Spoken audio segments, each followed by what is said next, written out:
Yo, what's up, everybody? This is Kane Bradfield, and thank y'all for tuning in to another episode of KaneSaid. And y'all know my slogan: the fame is free, but the grind costs, baby. And y'all know we're doing a segment on people who are impacting the community. I got a special guest in the house, baby. I got a special guest. I can't wait to hear what's going on. How you doing? I'm doing great. How are you? I'm doing great, man. Tell the people who you are, baby. My name is Ricky Wolfe, born and raised in LaGrange High School, went to college, moved away, gone 30 years, moved back home when I was 47 years old. Okay. And had some things that really bothered me that I wanted to try to address. And so I've spent the last 20 years trying to address some of those issues. Wow. So let's talk about how you have been addressing those issues. Because again, you and I both know, man, there have been a lot of issues, and you've been very pivotal in helping with those issues. So talk about that. And let me, if I may, just give you a little more about my background. Yes, sir. I think it led to my motivation to do what I have been doing. Okay. I was born and raised in the Dunson Mill Village. Okay. My parents were both hourly workers in the mill. And nobody in my family had ever graduated from high school, much less college. Wow. But I grew up in a family, and this was very unusual back in the 1940s and early 50s. Okay. In my family, if you ever said anything derogatory about another person, whether it be the color of their skin, my daddy would kick your ass. Off the rip. For real. Yes. And so the greatest gift my parents gave me was an acceptance of other people. And that has stayed with me my whole entire life. I remember as a kid, my mama worked on second shift. My daddy worked on third. Okay. And we'd go to bed at 7 o'clock, get up at 9 o'clock, and walk down to the mill gate. And one of my parents would go to work, and my other parent would walk us back home. Wow. And I thought every kid in the world slept a while, got up, went down to the mill gate, because I got down there, all my friends were there. Okay. Now, obviously, this is in the height of Jim Crow. Mm-hmm. There was an entrance into the mill for the African Americans on the other side of the mill. Okay. And so they were doing the same thing. But we couldn't enter the mill from the same point. And I used to ask my daddy, why is that? Yeah. And my daddy would say, that's the way things are. And it's not good, but that's the way things are. And a lot of young people today don't even really know what Jim Crow was about. But I lived in Jim Crow as a child. Yeah. And I remember going to Charlie Joseph's, and the blacks were not allowed inside. I remember going into Cress's or McClellan's, and they had a black entrance and a white entrance. They had a white restroom, black restroom. I remember going in doctor's offices, and we would go in one entrance, and people of your color would go in another. Right. I lived through that period. Man. And part of the challenge we have in trying to address some of these issues today is that we don't know our history. And I think Black History Month is great. I pray for the day when there's no Black History Month, because that will mean we get to the point where we celebrate African Americans the other 11 months of the year as opposed to 1 month. Yeah, I'm with you on that. I pray at some point, maybe not in my lifetime, but maybe in yours, or in our kids' lifetime, that we'll finally get to that point of celebration. So I just share that with you because that's where that was my background. Right. And some of those early attitudes I formed about people of color, people that are poor, people that are handicapped, people that somehow socially were below where I am, I was taught and would get my ass whipped. Right. If I didn't think about those people in an inclusive way. Wow. So I'm going to pause you there. So now, and for you to be built that foundation at a young age, in that day and time was rare. It was very rare. It's rare. It was very rare. And my parents are both dead now. And a conversation I never had was, I don't know why they were so unique that way. Wow. Because we were poor. We lived in a 3-room mill house, 38 Morning Avenue. It's still standing. The bathroom was out on the back porch. You had to go outside to go to the bathroom on the screened-in porch. It was, but I had it bad, but the African-Americans who worked in the mill had it even worse. But they had a special street for them, and that's where they all lived. And the way the mill villages were laid out back in those days is that the managers lived the closest to the mill, and then your production supervisors, then your production people, and then the black people lived the farthest away from the mill. Right. They had to walk the furthest every day back and forth to work. And you go back and look at these mill villages now, you will see where those neighborhoods were. There was no curb and gutter. There was no sidewalk. And I could show you around LaGrange some symbols of that are still with us, and it's still part of the issue that we're struggling with in this country relative to racism. Wow. Wow. But we don't know our history. And say what I was about to say is because, you know, a lot of times, man, we can't change the future because we don't understand that part. If you don't understand the history, you have to understand how we got to where we are. Right. And I think the educational system in this country has failed miserably in teaching all of us about our history. And I'll give you a perfect example. Okay. We got the vaccine rollout. Okay. People of your color Okay. are having a much harder time accessing the vaccine than people of my color. Now, in the subject of racism, you got two things that are coming together. You got racism and you got poverty that are clashing together. Okay. So you got a black person who doesn't have access to a computer, doesn't know how to navigate through the system, and they are struggling with getting an appointment to get the vaccine, even though they are of the age, or either they have a pre-existing condition, which means they should be able to get the vaccine. And they don't know how to how to work through the system that we have in this country, and that's what I call systematic racism. Right. Right. It's built-in racism. It's built into everything that we do, everything that we think. I've got another project of mine over the last 20 years. I started an organization called DASH, Okay. which has to do with affordable, sustainable housing.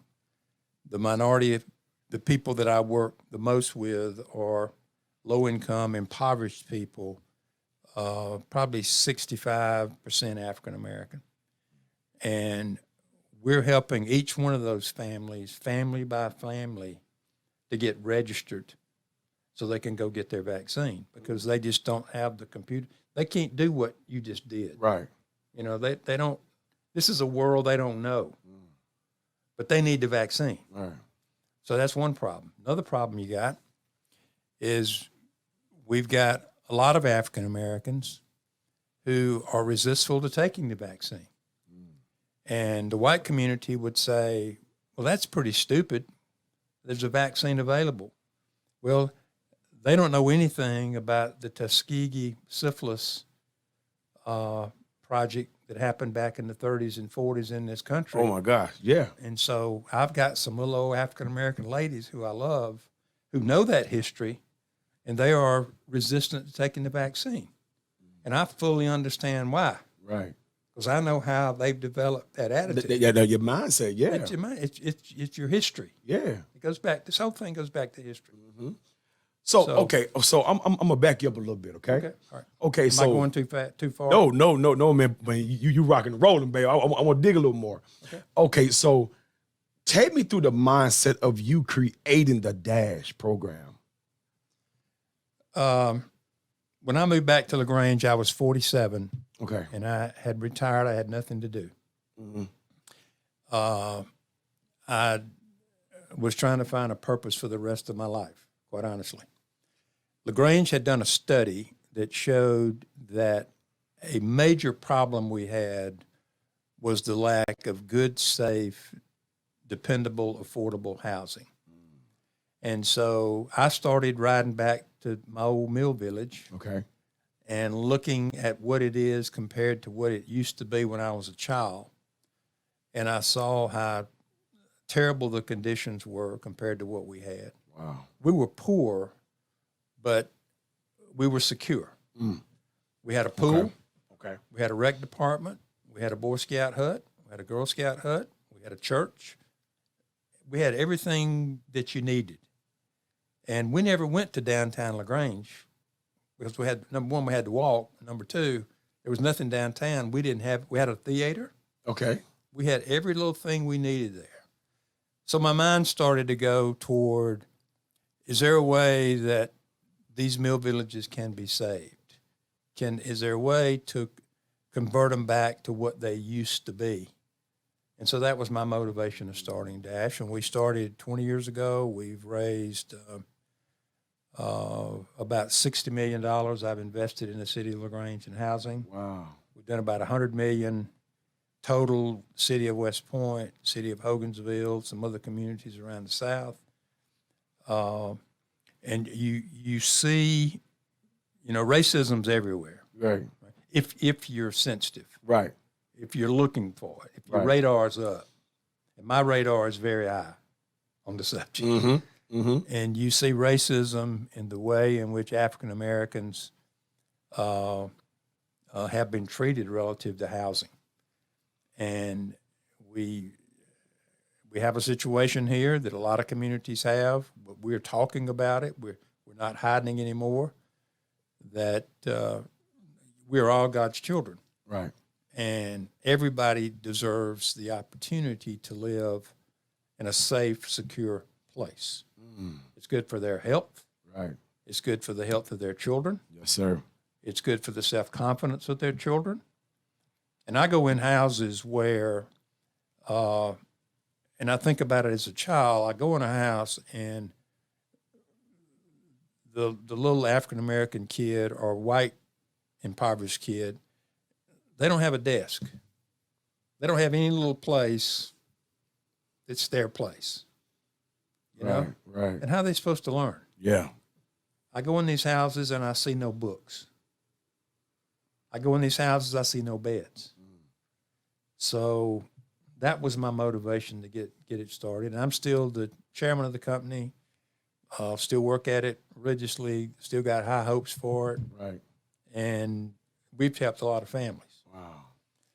Wow. The Dunson School project, I don't know if you know where Dunson School is. It's on Barnett Avenue. Okay. Right off Greenville Street. Greenville Street. Right down from Dixie Mill. I'm following you now. That school was built in 1938. My grandparents, my parents, and I, and all my brothers and sisters went to that school. The school was closed. The school had the center part of the roof had collapsed into the building. The city wanted to tear it down. They asked me, did I want it? I said, sure, I'll try. So I was able to get about $3 million in funding, and we reverted that school back to 28 apartments for very, very low-income, impoverished people, of which about, 60-40 African-American and white. Okay. And that project's my baby. Right. Because I've got 28 people over there that are totally dependent on us. And in a lot of cases, and this is really sad, Kane, but in a lot of cases, we've had families that have a relative that would qualify. We go through the application process. They get accepted. They get checked in. They're now living with us. And the family never, ever again shows back up. Are you serious? They abandon them there. Okay, So these are so to me, these are, they're part of my family. Right. Plus, having gone to school there. Right. So it's super personal. It's very, very personal to me. And we're working real hard with them right now on the whole vaccine issue because they're part of that group that don't know how to access the system. And I've got 3 African-American ladies over there that are in their 80s, 85. They know about Tuskegee. Yeah, so they're like, I don't know, Mr. Wolfe, I don't know. And I'm really trying to get some friends of mine in the African-American community to go over and have a conversation with them because I just I love them and I want to protect them. Right. So that's just an example of 10 million examples of how racism still interacts itself all through our community. Wow. And the world. And the world. So that will be my next question. So what was your thoughts on what all went on in 2020? Because 2020 was a different year. For some, it was a great year, but I'm saying just from the standpoint of what happened with racism and division. Yeah, I think that history will probably record 2020 as the most turbulent, time in our country's history. I think that if we're smart as a country, which I'm not sure we are yet, we will take that year and say, okay, what can we learn from what happened in that year and try the best we can to prevent that from ever happening again. I was in politics for 8 years. I was the chairman of the Troup County Commission. And the hate and the divisiveness, which I think mass media has a lot to do with that. Of course. It's people to the point where there's no common ground anymore. Politics used to be about the art of compromise.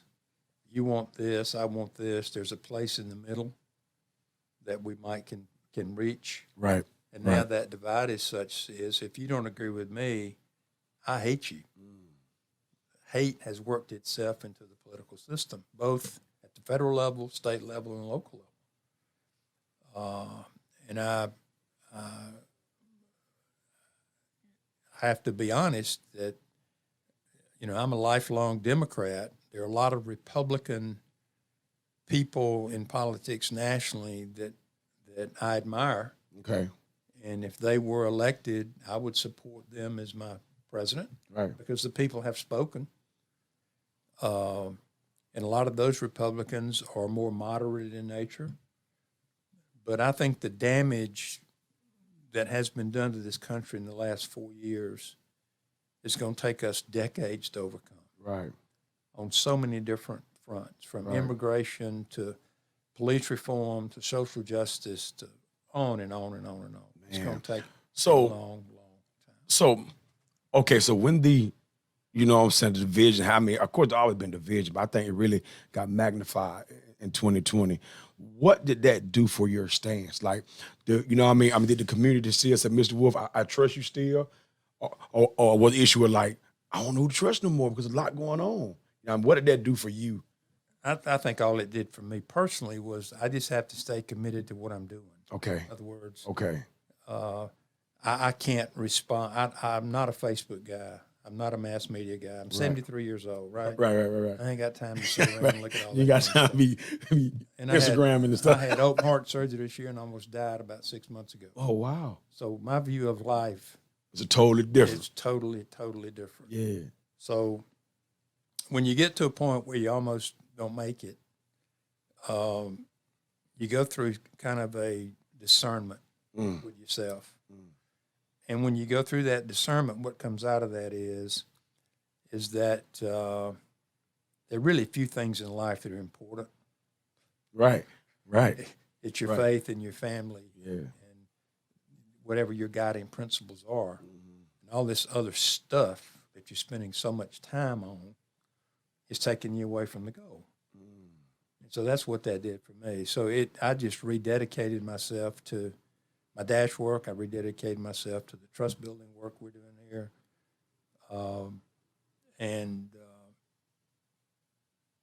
Because, you get to 73, you have to realize that, whatever I have done, good or bad, is pretty much, it's on my record now.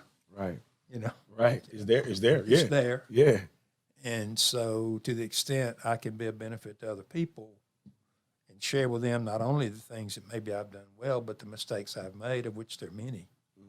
I think that's where I should be spending my time. So that's what I do. And I love that. I'm gonna tell you something, man. So, my wife, of course, she's white, and and of course my kids are biracial. Man, in all our years, man, I haven't had to have that conversation until last year. It's the first time I actually sat my kids down and be like, yo, Yeah. like it's because again, like I tell everybody, man, in all my years. You had to. I had to. Of course you do. I had to. In all my years, I never dealt with racism. I told people I don't know because I'm big, I got a deep voice, like I don't know what it is, or I have never dealt with it, right? But my son had. Sure. So I was like, man, so it's the first time, man, and he's biracial, like he's got 50-50. Like, you know what I'm saying? But even though when people see him, they go see him as African-American. Right. But I'm like 100%. You know what I mean? And so I never dealt with that, but he had. And so that was the first time I had to sit him down and have a conversation. Well, Kane, there are two things that are going on, and I think both of them are needed. You got to have that conversation. But there are other conversations that are also going on in this world that I think are great. I read an article the other day about a lady. She was Caucasian, she's probably 30 years old, had kids 10 and 9, and she wanted to start having a conversation with them about the subject of racism. In other words, how do I talk about this to somebody that young? How do I talk to them about being more sensitive, being more inclusive? And she did a lot of research. I read her report. At the end of her report, she said, after all this study, what I learned is that it's not enough to say, I'm not a racist. Okay. That's a pretty low bar. The higher bar is to say, I'm an anti-racist. Because an anti-racist, the term involves action. Okay. I'm going to do something about this to the limit of my ability. And I think that's happening a lot in this country. And, I'm encouraged by that. Right. We share a home here, and we live in a very conservative part of the world. Right. And we see the Confederate flags, and we see the issues associated with that. And to a lot of people, particularly in my part of the community, racism doesn't exist. And the reason it doesn't exist in their world is because they don't have a sensitivity to it. Okay, that's about to be my next, but go ahead. That's about to be my next question. It's got to have the radar up. They aren't sensitive to it. We live in a neighborhood, and we've got, it's very diverse. We got Koreans who live there. We got a great African-American family who's our neighbor. We got 2 families from Pakistan who live there. And the African-American family is called the Borkins. And Miss Borkin walks a lot. Okay. And I walk a lot. Okay.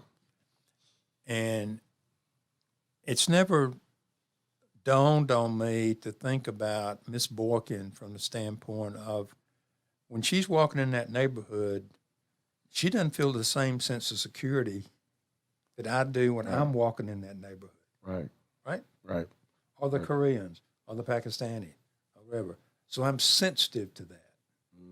So to the extent I can do anything to make her feel at home, which is her home.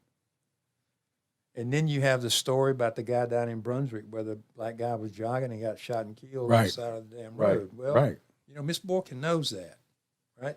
And so she can't not feel that when she's out public in the neighborhood. Wow. That's terrible. It's terrible. But if you don't stay current, and if you don't know our history, then, I'll never know what it's like to be black. You'll never know what it's like to be white. Right. But I can learn as much as I can, and you can learn as much as you can. And somewhere in the middle of that, there's a bridge. That's I feel very, very strongly about. So, okay, And so. I've never said anything to Miss Right. Borkin about race. Right. But when I see her out walking, Miss Borkin, good morning. How you doing? How's your family? How's it going? You know, we're neighbors. And we have a conversation like neighbors have. There's still a lot of people in my community that they would see Miss Borkin coming down the street, they'd turn and go the other way. Because they don't know how to engage her. To engage that conversation. Yeah. And that's what the whole trust building organization's about. And we've had 500 people to go through that, and it's a very powerful thing, which that organization is going to continue to do. It's been hampered by COVID because Right. these conversations have to be face to face. You can't do this on virtual. Right. Too much. Yeah. No. At the end of the day, you got to be able to feel this. Right. Yeah. You gotta be able to feel look that. people in the eye, and you got to. And I've learned a lot about myself through that process. And you go to these meetings we have, and I won't bore you with the details of how we do them, but we'll have 50 people in a room, African American and white, diverse group, don't really know each other. We'll have dinner, we'll have a meeting the next day, all day, and then in a month or two later, they'll come back and have a follow-up meeting. And what you learn in this, though, is that when I went to the first one, I went with the thought of, I'm going to learn more about y'all. Okay. What I learned was about me. Because the way we teach it, it's an internal reflection on how did we develop the attitudes about others that we have. In other words, why am I so biased? Why am I so quick to make decisions about others just totally based on the color of their skin or their dress or how long their hair is or where do I see them in a certain location within a community? Why do I do that? Is that something I was born with? Or is that something that I've learned through my parents? Is that something I learned through my experiences? Where did I learn that? Right. Where does this bias come from? And that's what, as an individual, you have to deal with. Right. And in that work, and this is what I feel like is so powerful about it, is there's a real big spiritual component to this. Okay. And if you go back and look at the life of Christ, and this is also spelled out in detail in every major religion of the world.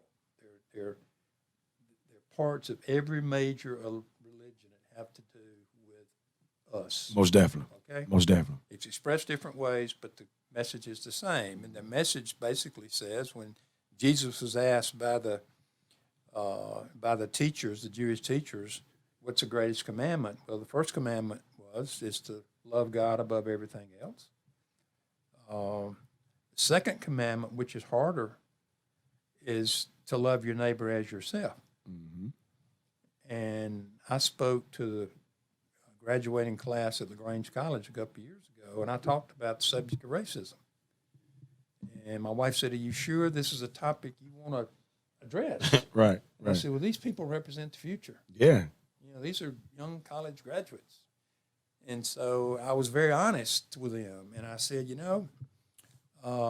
that first commandment, I get that. I'm not supposed to, and I do kind of okay there, maybe a C. Right. Right. But we get to that second commandment, which says, I'm supposed to love you as much as I love myself. I mean, I've been loving myself a long damn time. Right. I've been taking care of myself, whatever. So to get to a point of acceptance, so I love you as much as I love me. Man. That's another ball game. That is a tremendous challenge. Wow. That's what Christ calls us to do. Yeah. That is the two commandments that are the most important in the whole New Testament of the Bible. Yeah. So that's what these sessions do. It's more of an internal review of myself. Right. And we're going to do a lot more of those, and we've had a lot of great things to happen. This goes back to the history. The last lynching in Troup County was in 1946, and there was a young man, last name was Calloway, Austin Calloway, who was accused of doing something improper to a white woman. Okay. We never know exactly what that was because there was no police report. There was nothing ever written about it. So we don't know if he just looked at her wrong or touched a garment, or we have no history. Right. So he was jailed, and the jail then was down where the art museum is now. That was the jail. Okay. He was taken to jail. The Klan was called. The Klan came, picked him up, took him up on Liberty Hill Highway, and shot him 12 times, killed him. Wow. 16 years old. We had a acknowledgement ceremony 2 years ago at Warren Temple Methodist Church. And the purpose of that was to acknowledge the fact that that did indeed happen. Because back in those days when things like that happened, there was no recorded history of this. But we dug it, and we got the facts from his family members. And some other people came forward who were able to verify without a doubt that that did indeed occur. So we had a great service for him. His family spoke, and his family said, all we ever wanted, was just an acknowledgement that this happened, which had just been under the rug since 1946. So those are the kind of activities that we're involved in. I can't be held accountable for the past, but I can certainly acknowledge the past, and I can certainly make a commitment to the extent I'm able. Can we make sure that things like that never, ever, ever, ever happen again? But they happen every day. You see a police shooting. Yep. You see so Austin Calloway, that was one set of circumstances. But George Floyd, same set of circumstances, just happened in a different way. But the outcome was exactly the same. Same outcome. Same outcome. So you say, okay, well, what have we learned from 1946 to George Floyd? Not a lot. And that's the challenge. And I'm gonna tell you something. That's the challenge as a people. I'm about to say that's a challenge of what my question was, why is that conversation hard to have? As far as the reason the conversation is hard to have is because it's emotional. It makes you bare your soul. It makes you remember things in your past that you really don't want to revisit. In these sessions, there's a tremendous amount of storytelling. And what we try to do, to the best of our ability, is to create an environment where people feel comfortable in expressing what's really down in their gut. Give you two examples. One example is we had a lady, 75 years old, didn't know her, signed up to come to one of our classes, and she sat there for almost 2 days and never said a word. And at the end, she said, I got something to say. She said, my father was a member of the KKK, and he killed people. And I've always had this love-hate relationship with my father. Wow. And this at least gives me the opportunity to get this off my mind. I feel comfortable around, this is a group of African Americans and whites. She said, I feel comfortable here to the point of being able to say that, and this is going to help me to heal tremendously. When she said that, 3 of the African American women got up and went over and hugged her neck. Really? Really? Yeah. Chain was broke right then. Yeah. Yeah. That's amazing, man. There's an African American woman who is a city council member in the city of West Point, is a very good friend of mine. She goes to LaGrange College back in 70s. She and her girlfriends walked from LaGrange College over to the Coleman Library, which is now where Twin Cedars is. Right. That was the library when I was a kid. Okay. Built by the Callaway Foundation. Okay. And they were going in to get their library card and get set up for school. Mm-hmm. They get to the door, and Dee Dee can't go in. And so she's turned away. And so she walks back to LaGrange College by herself. And she says the pain that she's been carrying since 1972 or 73, she said it was bad enough that I was denied entry. But what I've been carrying all these years is that none of my friends would walk back to LaGrange College with me. Really? I had to walk back by myself. So, wow. Storytelling and allowing people in an environment of trust to be able to talk about this, in my opinion, is the solution. Baba said, man, that's some healing right there. That's healing. And, I'm hopeful that from the perspective of politics and the law, that we can make progress on social justice, and we can make progress on gun control. We can make progress on police brutality and all these other issues. But, what I've learned through this work is the law is critical, but there's not a law that can be passed that makes me love you. You can pass a law that says you can go to school with me and you got access to everything I got access to in the world in which we live. But you can't pass a law that says I'm going to love this person as I love myself. Can't pass that. You can't pass it. Right. So this work is much more spiritual in my view than it is political. I like that. Because that ain't going to get us where we need to. That ain't going to get us where we need to. Because in the day, we start getting too political, man, people going to start coming at each other again, angry. Sure. Now, you know what I'm saying? Because my beliefs are not like yours, or you're right. I'm going to back up for a second, too. 'Cause I said something earlier. I was saying I never experienced them. But as you talk, man, I do remember. Yeah.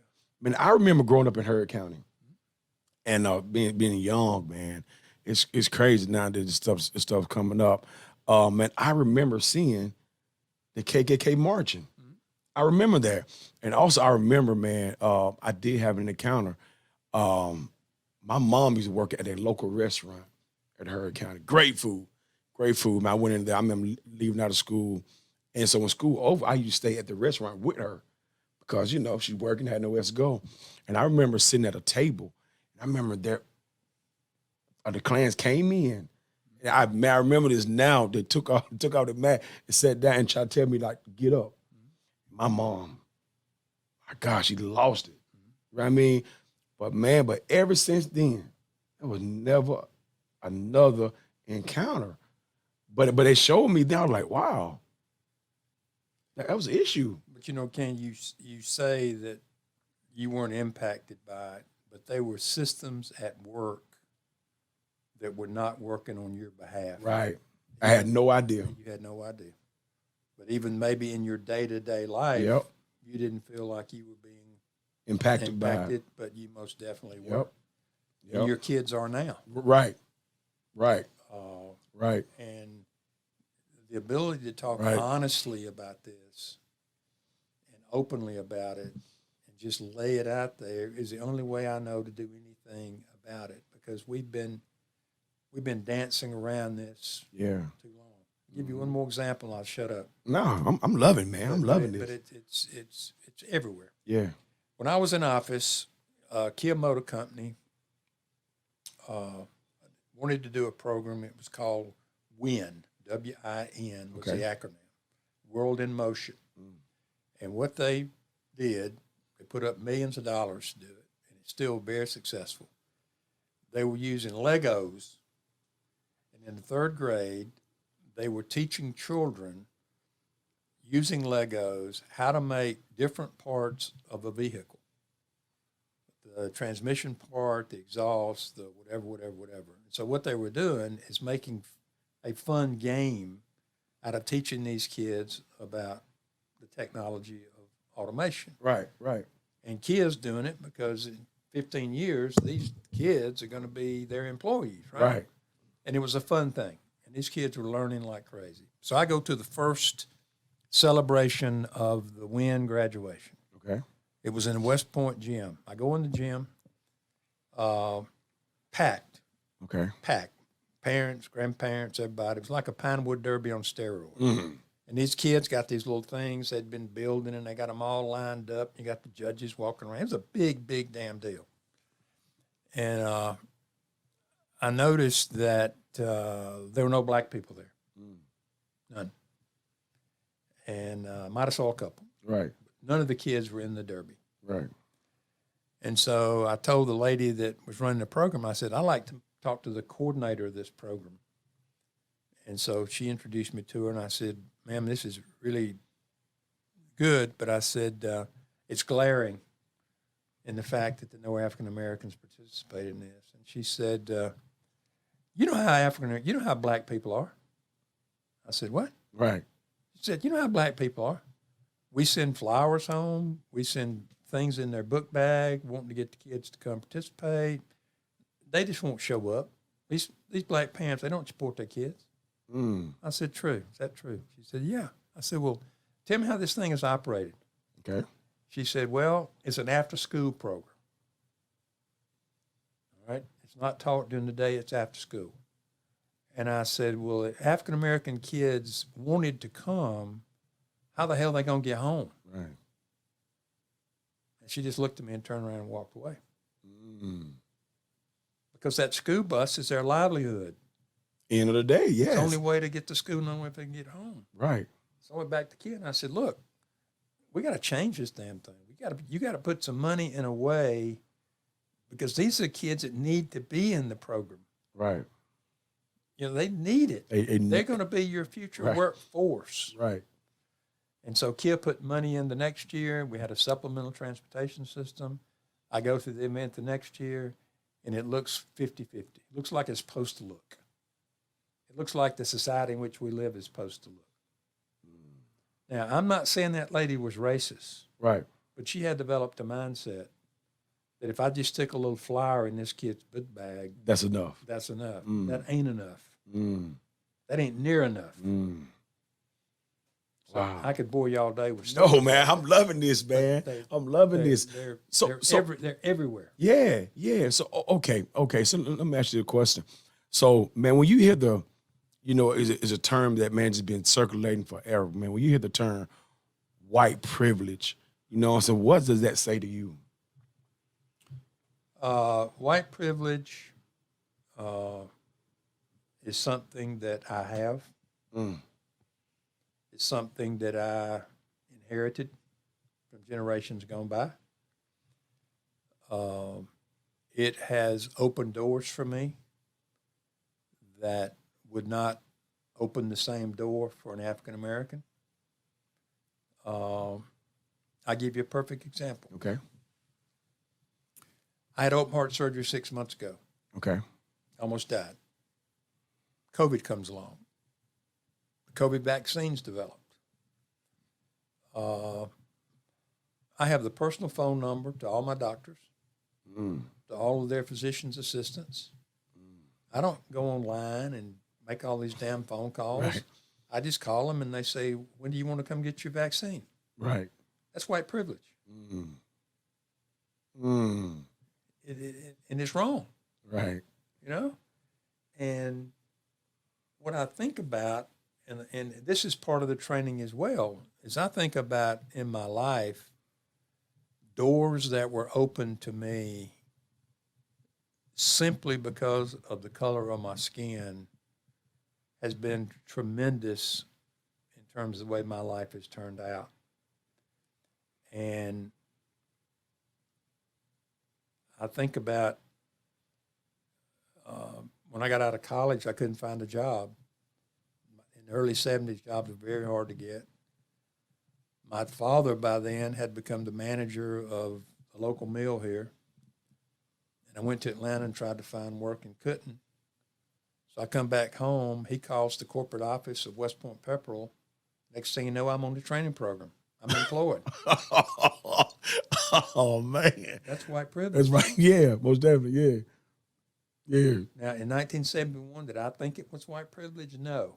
Was it? Of course it was. Of course it was. Mm-hmm. Having the cell phone number of every one of my damn doctors, so I just call them when I need to come see them. I don't have to make a damn appointment. I ain't got to. And I got little old ladies over at Dunston School that are dying to get their vaccine, and they're on the phone all damn day trying to dial an 800 number and can't get anybody to answer. Right. Right. That's white privilege. White privilege. Yeah. Yeah. So you say, okay, it's 73. What the hell are you going to do with your white privilege? Well, all I know to do with it is to acknowledge that I have it, and to the extent I can share it with other people is all I know to do at 73 years old. Right. Right. Right. And the same thing of privilege versus entitlement is exactly the same. You know, it's the same. It's the same nut. Yeah. Same thing. Yeah. But I'm so glad that, and I really believe this, as a country, for the first time in my lifetime, we're having real serious discussions about this. I think so too. And I don't think that's going to go away. I think that I'm a big supporter of Black Lives Matter. I hate that they have been infiltrated on one side with the crazies of the world, but it happens with every political organization. Right. I'm a big member of the American Civil Liberties Union. I have been for a long, long time. And when Trump got elected, I said, you know, we're going to need that organization more than we ever have to protect the rights of not only immigrants but impoverished people in this country. And I think a lot of it has to do, Kane, with my age.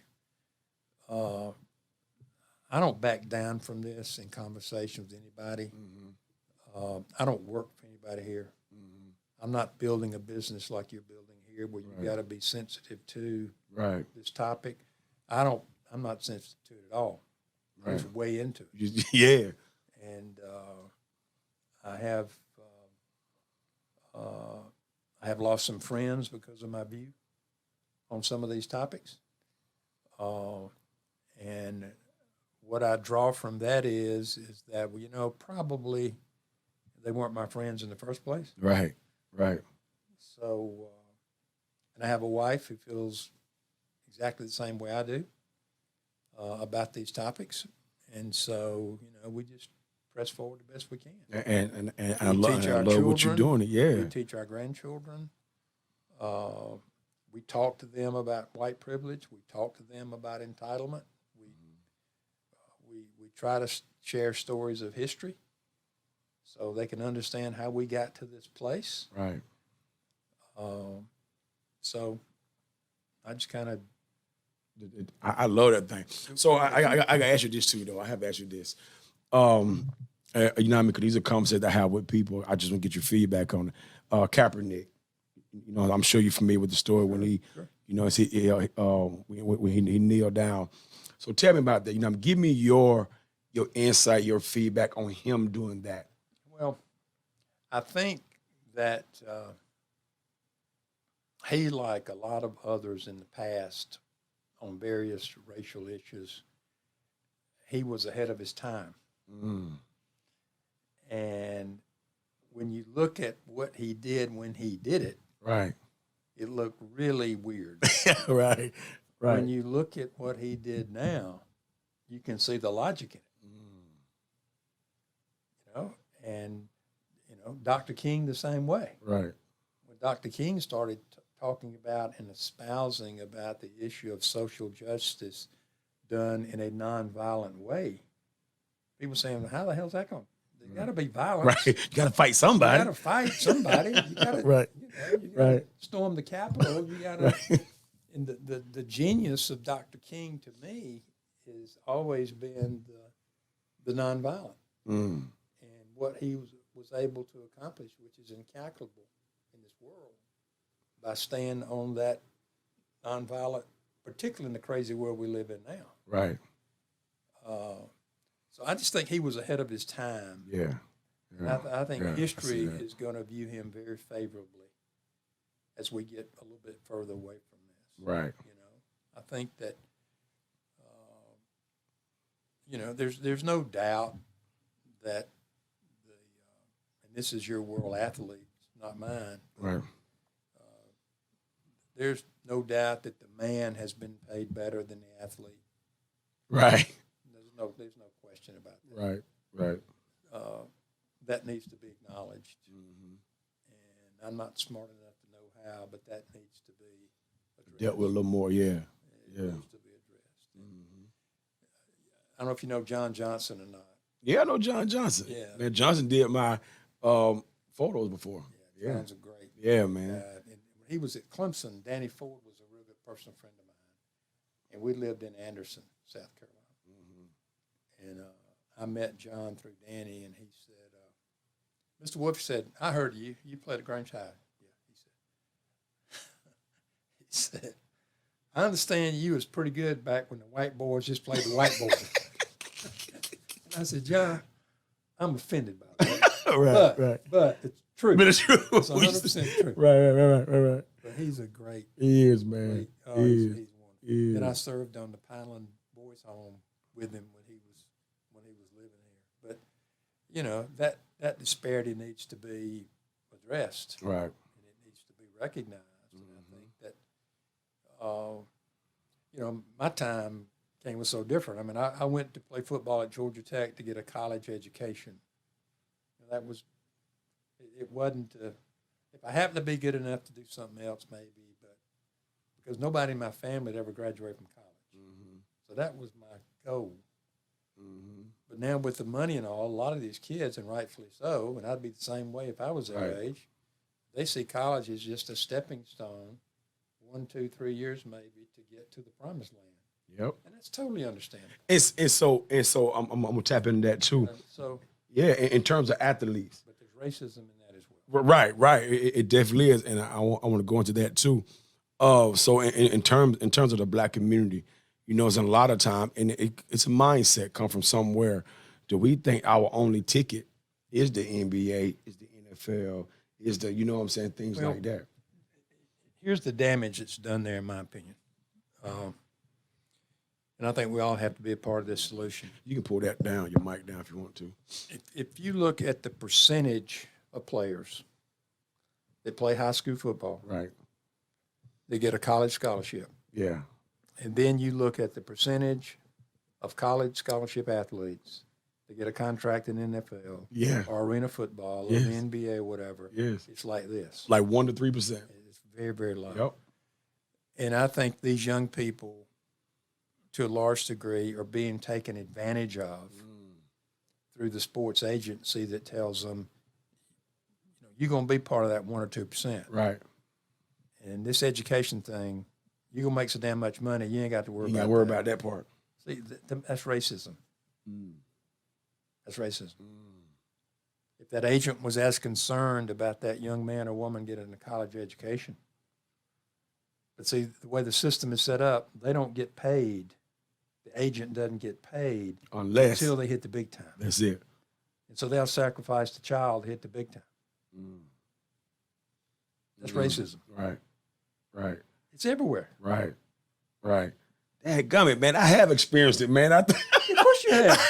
I thought I had a smooth sailing. No. I have experienced it, man. Of course you've experienced it. Man.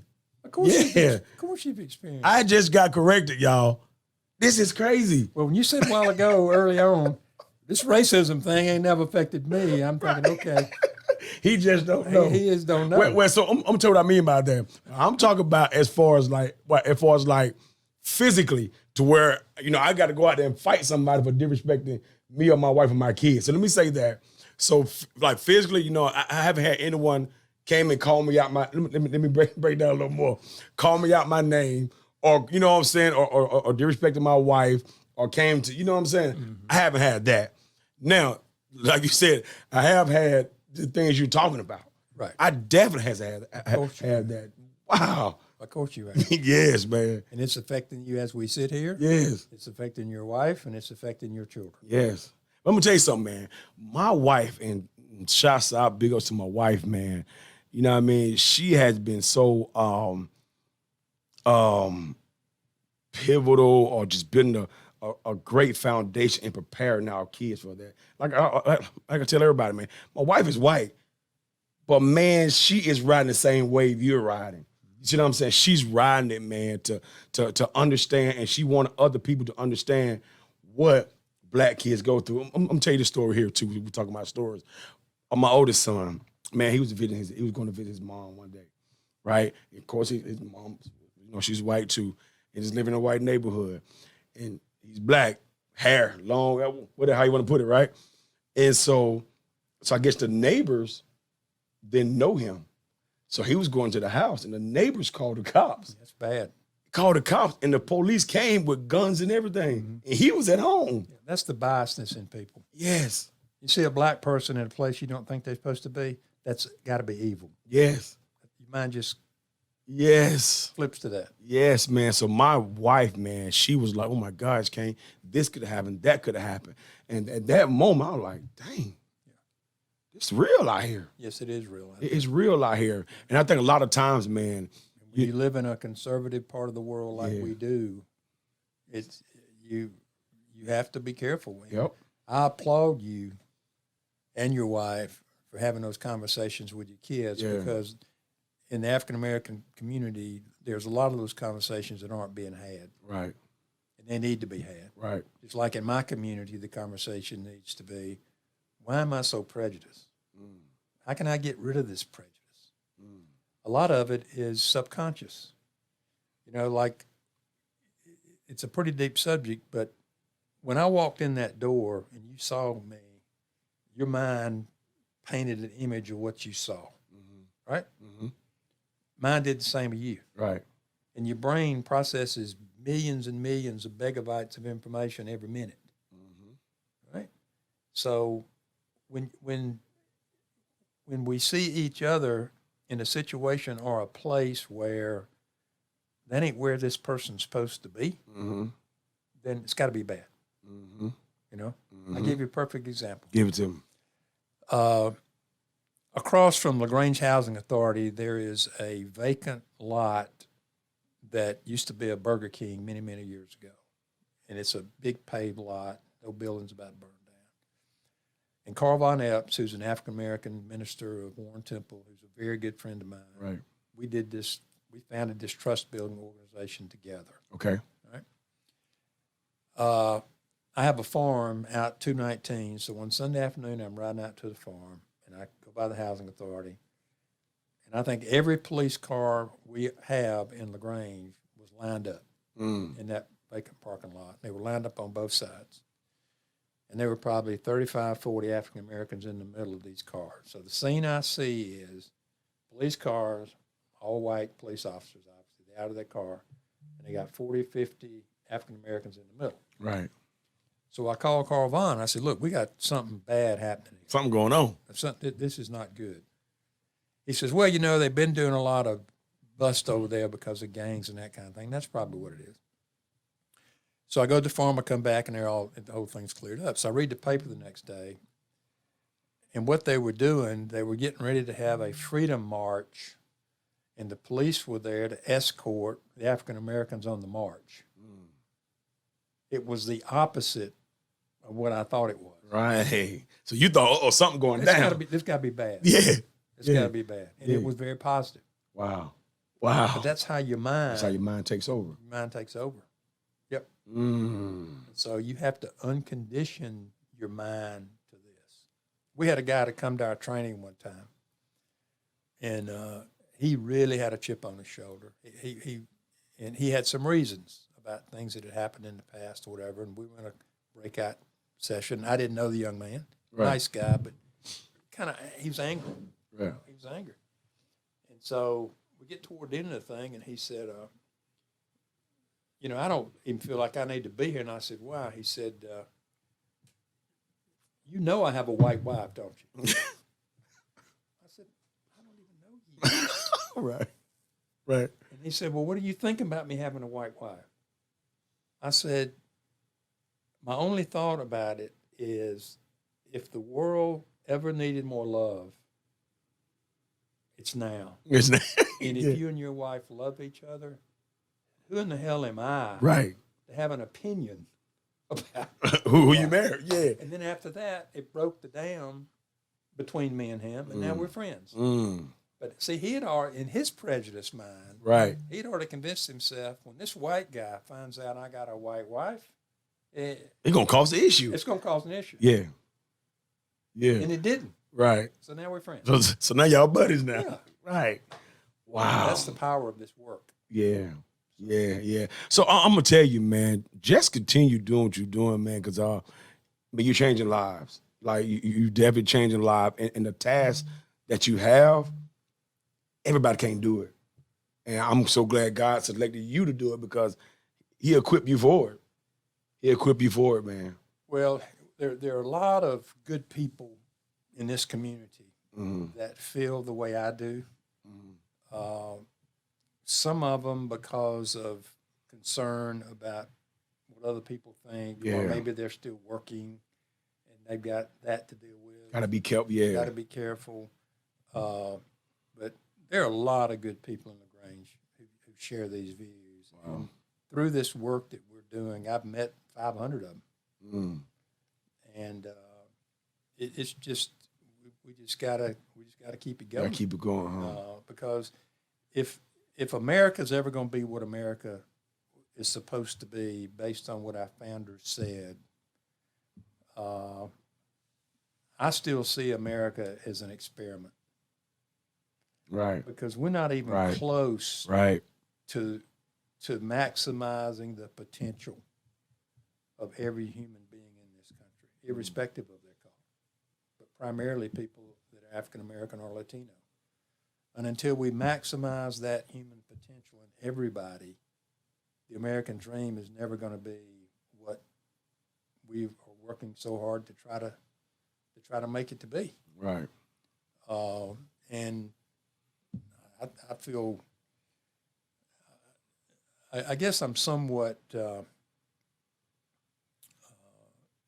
optimistic about this. Yeah. And I think the last 4 years, in my personal opinion, was a very dark period in our history.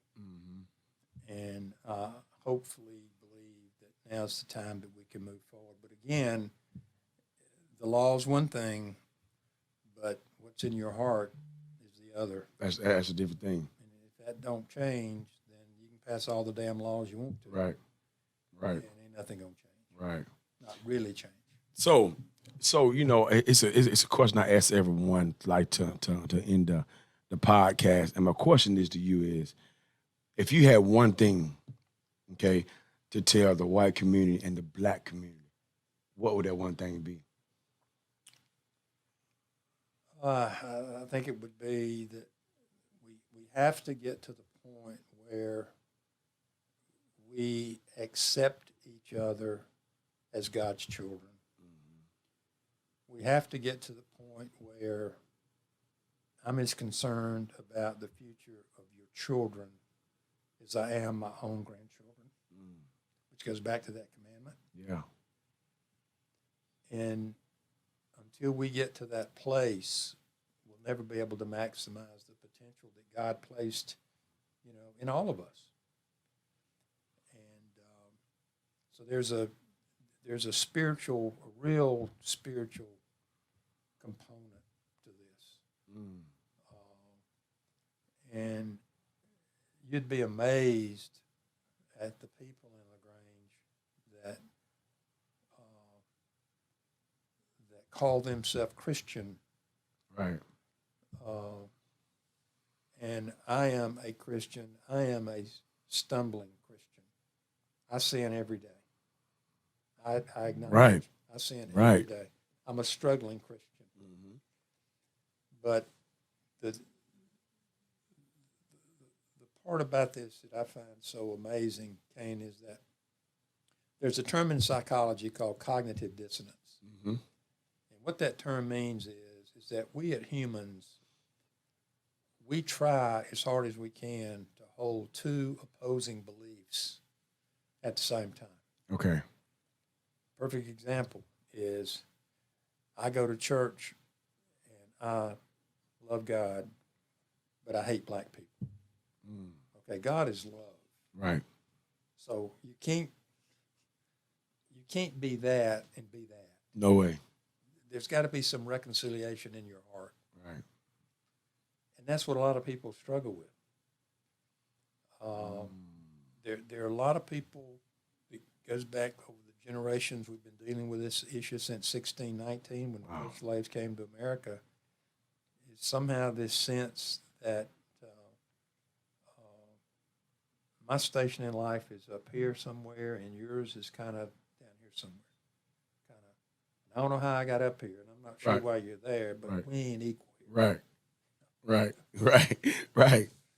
And until the extent that we can get to the point where we look at each other as being equal and inclusive and as concerned about each other as we are about ourselves, nothing permanently is going to change. It's going to change. It can't. It's impossible. It's absolutely impossible for it to change. Wow. And if it don't change, America will never reach the potential that America can be. Man. See, you have an opportunity. I don't know what you do here, but this place is what I call a point of intervention. Okay, talk to me. Okay. You have, I'm assuming you have diverse people who come here. Yes, sir. Okay. Well, you have the ability to create a culture here, and maybe you already are, of inclusiveness, a culture of sensitivity, a culture of equality. And those people take those traits that they learn in this gym and they apply them in the real world. Right. So this is more than a place where you work out. Right. If you think about it that way. Right, yeah. Most definitely. Most definitely, because again, so here, I deal with a lot of athletes. That's all we deal with, a lot of training athletes. And how about old athletes like me? Man, you can come and get it. Man, you come in here and do your thing in here, man. I'm telling you, man. I can bring it back. The Orange Bowl. I can't pick up my microphone. I can bring that Orange Bowl style back in you, baby. You know what I am doing? I'm going to Pilates. Okay. And man, that's helping me. See? Great on flexibility. Yeah. And so I was talking to a client this morning. I said, the older we get, the less we want to bend. So our mobility go because you don't want to bend down no more. Right. Like I said, that Pilates helping you. That's right. It's helping me tremendously. Yeah. But is it true though, right? Yeah. The older we get, the less you're like, and I was talking to a few of them, and I was saying, you got to be able to still get down and get under the bed and look for stuff. It was like, no, my kids are for that. My kids can do that for me. That's why we always walking around one of these stick things that's got a grabber on the end of it. They pick it up, right? You ain't got to bend down. But yeah, man, but keep doing that Pilates, man, because mobility is super important, This doctor that operated on did my open heart surgery, I got ready to go home, and he said, Ricky, you almost didn't make it. And he said, I lose a lot of patients doing the surgery I just did on you, but you made it. And I want to tell you, when you get home, if you don't walk, you're going to die. You got it? You like, let me start walking right now. Yes, sir. I couldn't walk for 2 months. I was on a walker for a long time. Dang. That impressed me. He said, if you don't walk, you're going to die. Got it? I said, yes, sir. That's enough for me. That's enough for me. Yeah, I'm going to go walking, y'all. I'm going to walking. Yeah. I walk at least 10,000 a day. Wow. Man, keep doing that stuff, man. I mean, that's what we do. I don't mind when I die, but I don't want to be old. Right. I don't want to walk around. Right. You can't even move. Right. Yeah, but I'm saying, so that's why keep doing that Pilates, man. That's why that mobility, that mobility is so important because I'm dedicated. Man, look, I'm going to tell you this, though. I'm going to tell you what made me get more into mobility. So it was like 2 years ago. We was at the beach, and I was sitting on the beach chair, kind of low. And my son at the time, he was like 3. He's in the same like, Daddy, come down here and play with me. The whole time my mind said, "Are you serious? Dude, I got to get down. If I get down, you know what got to happen? I got to get back up." So, Ever since then, man. That's one of those low beach chairs where you really got to push to get up. But he want me to get on the ground with him. Yes.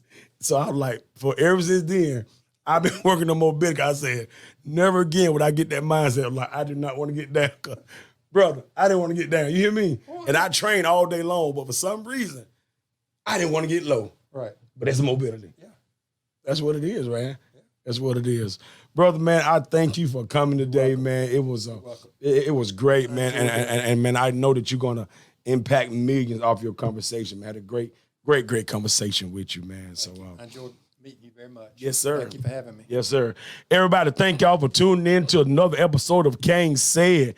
And y'all know my slogan, man, the fame is free and the grind, it costs, baby. I want to thank Mr. Ricky Wolfe for coming in, man, and just helping bridge the gap, man. So keep impacting, brother. Keep impacting. You too. Yes, sir. We're all in this together. Yes, sir. Thank you much, man.